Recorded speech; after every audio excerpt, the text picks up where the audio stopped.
In the late 70s, I formed the Cavalry Reenactment unit, and about half my guys were on the west side of Phoenix, and most of those had horses, and the guys out here in the East Valley, we were always going over to Pioneer Village or Ron Nix's A Day in the West, way west of Phoenix, to do things. And I was kind of looking for a home, so I went out to Apacheland and made a deal with Sue Sillerman. And we went out on the back lot, and the back lot was nothing more than a junkyard. It was horrible. Just every piece of trash you could imagine was out there in this 10 acres. So I called in all the infantry and artillery guys and my cavalry, and we spent a couple of weekends just cleaning that place up. And we removed all the junk from that 10 acres out behind the place to the east.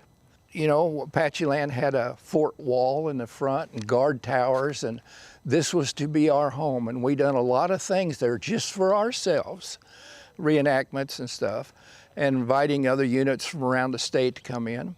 And from time to time, we did our own little skits for what crowd was there, and it was just a lot of fun. It was '79. We decided to do a major event, and we publicized it very well. And this was called the Prelude to Gettysburg. And we had infantry redoubts and a little rock wall for Pickett's charge, because that's what we were reenacting. And we set up explosives and set off charges and all that, and we had all our casualties planned out. And there was over 1,000 people there to watch this thing. And it was on July 4th. It was pretty warm. We called Apacheland our home till about 1983. But in the early 80s, Red Wolverton was managing the place, and he was trying to buy it. The price, if I recall at that time, was $1.5 million for Apacheland. And every time he went in to try to make a deal, the price went up. And he got pretty frustrated about it. But Red is well known in the movie industries.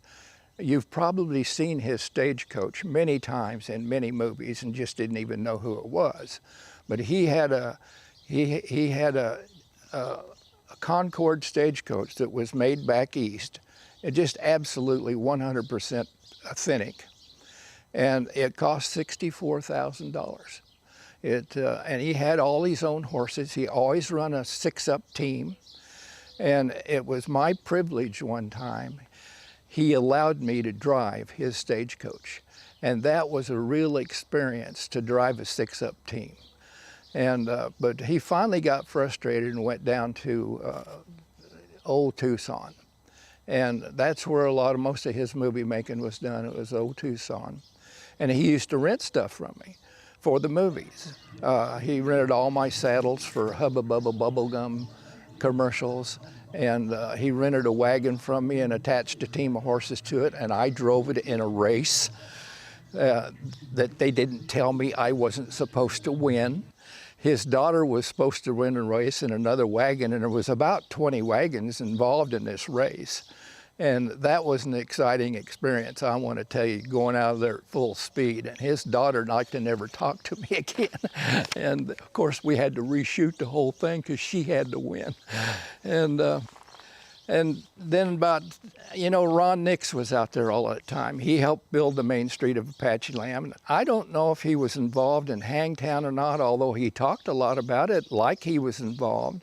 If he was there when I was, I don't remember him, because I don't remember anybody's names. And our paths crossed many times in movies and commercials, and we didn't even know each other. And but he had me collaborate with him to use my cavalry to the A Day in the West out at what was called Cowtown at that time. And we made several movies and commercials out at Cowtown with the cavalry and things like that. And it was just a wonderful time at Apacheland. It was just our home base for the cavalry.